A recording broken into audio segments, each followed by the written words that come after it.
All right, ladies and gentlemen, what we're going to do for our first assignment over here is we are going to learn how to draw some cartoon hands. What I've provided to you within the assignment on Teams is a couple of handouts, one with some more realistic hands, some with some more simplified hands. So you could use these as examples and you can save them to your own device and open them up as necessary. You could also look at your own hand, or you could find other resources online. You're not limited to this, and obviously you all have devices. So what I'm going to do to get started is I'm going to do a really sort of like my base sort of simple hand, and the one that I'm going to utilize is going to be this one right over here. So we're going to start with this, and I'm going to work over here to draw it. Now the first thing that I'm going to do is I'm going to break this hand down into parts. And the first part I'm going to concentrate on is the palm. So I'm going to look at this one, and it's cartoon in proportion, so I'm not going to drive myself too crazy on getting it exactly right. But if I look at just the palm of the hand, what I consider the body of the hand, I see basically something that is pretty rectangular, almost like a square, kind of rounded. And what I like to do is I like to draw really, really light at first, and that way it gives me the opportunity to kind of like make adjustments and changes without having to erase things. The next part of this hand I'm going to focus on are going to be the fingers. So what I want to do here is I want to think of all of these fingers as one piece, not each individual one. I know when people draw them one at a time, it ends up making the hand look very, very weird. But what I'm doing instead is I'm trying to kind of think of all of them as one big block together. So in this case, I'm looking for the basic shape of it. I'll look at my drawing and I'll realize when I sketch that out, maybe my fingers should be just a little bit longer. So I'll make those adjustments, and you see by drawing light, I can add and change and adjust without having to get in there and erase. Last part I'm going to consider is the thumb. And the thumb, I'm going to look at how tall and long the thumb is and where does it reach on this picture. And there is a little bit of overlap. It connects down here by the wrist. So what I have is called blocking out. And blocking out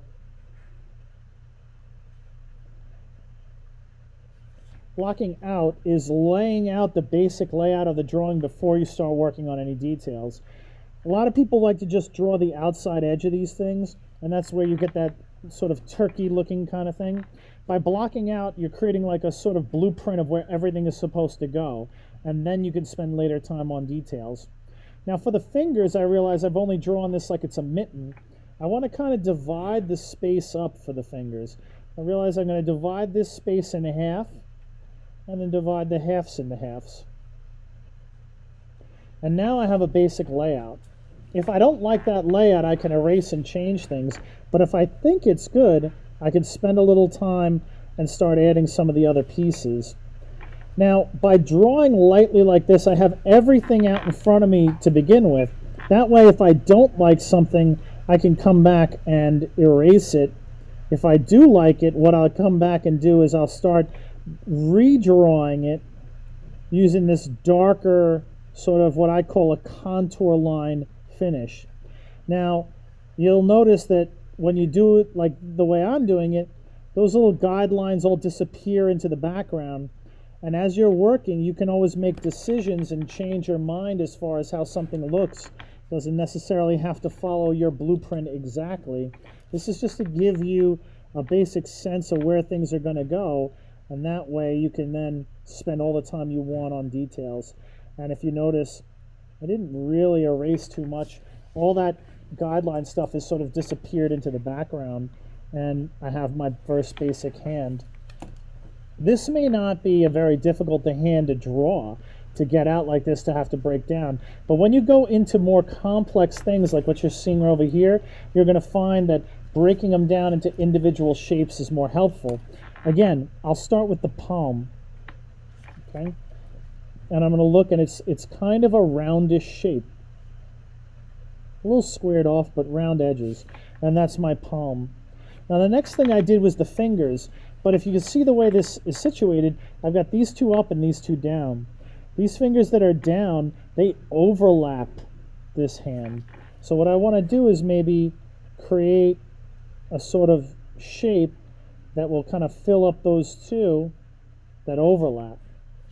And I'm going to take a look, and I think maybe I need to make it just a little bit bigger. And again, this is why I'm working light. You never know if it's right without looking at it. Then for the fingers that are up, I need to kind of identify the space they're going to take up. And I'm going to treat them both as their one finger.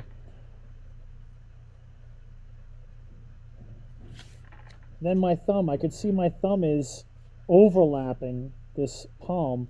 So I have to see how much thumb and where should it go.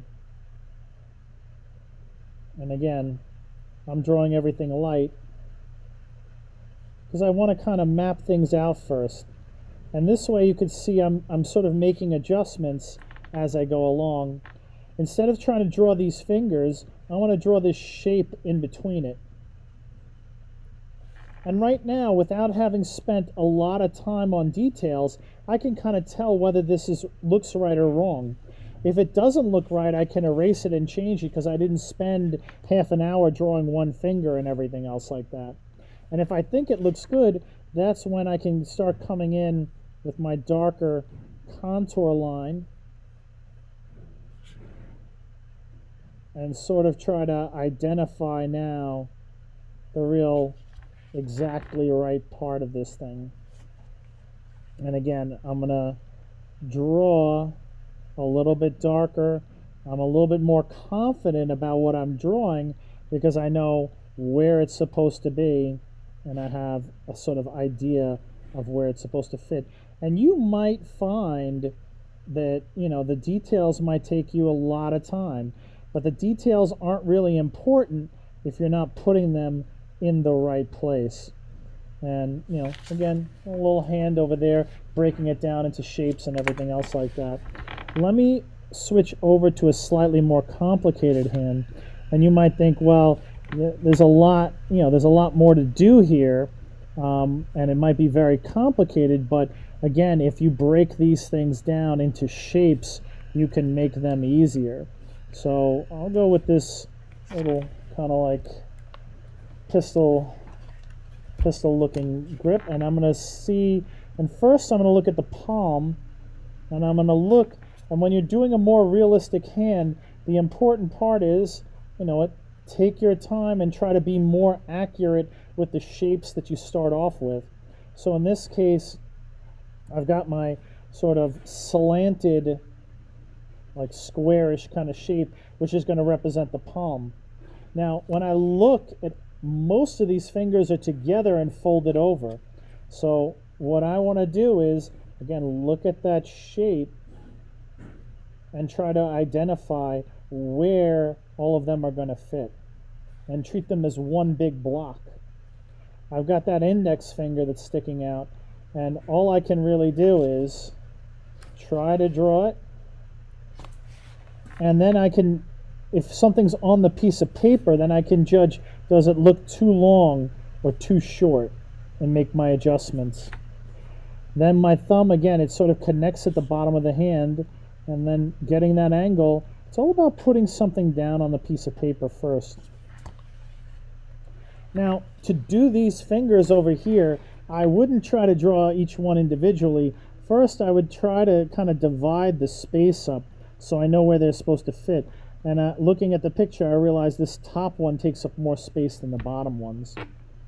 Once I have that layout down, then I would start to kind of, mess around with some of the details. And when I draw these fingers, I would draw, when I have overlap, I would spend time on the one on top first, because everything else will sort of just kind of disappear behind it. So this part I'm going to rush a little bit, but realize that you could take a lot of time with your details.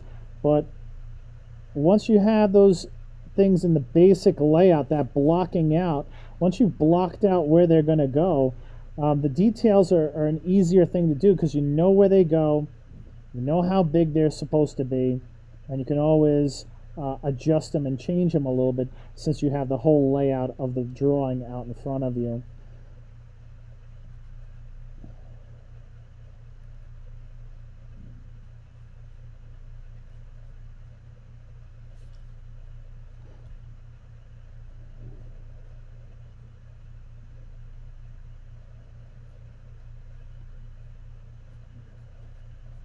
And again, you can play around with those a lot and get it to where you want it to be.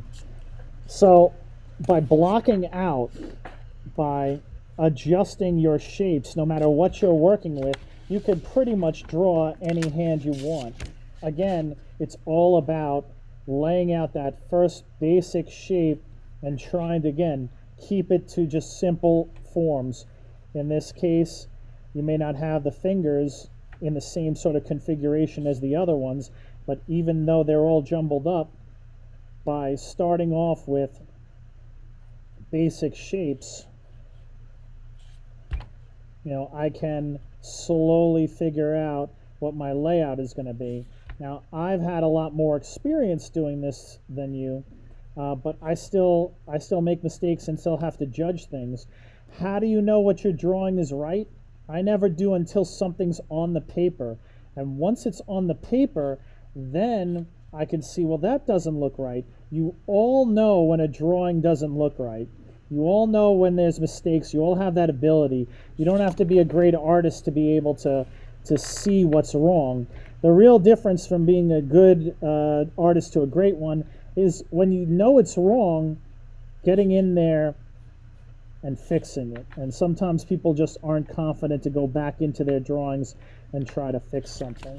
So again, we want to try to break it down into shapes. It's easier to do when we do it that way. Try to simplify it any way you can so that you can get the basic layout of things done.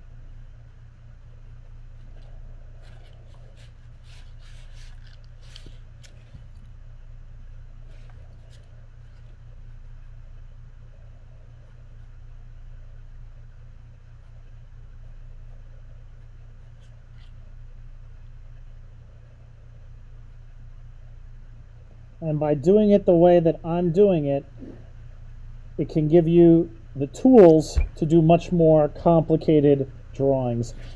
Palm, fingers, thumb.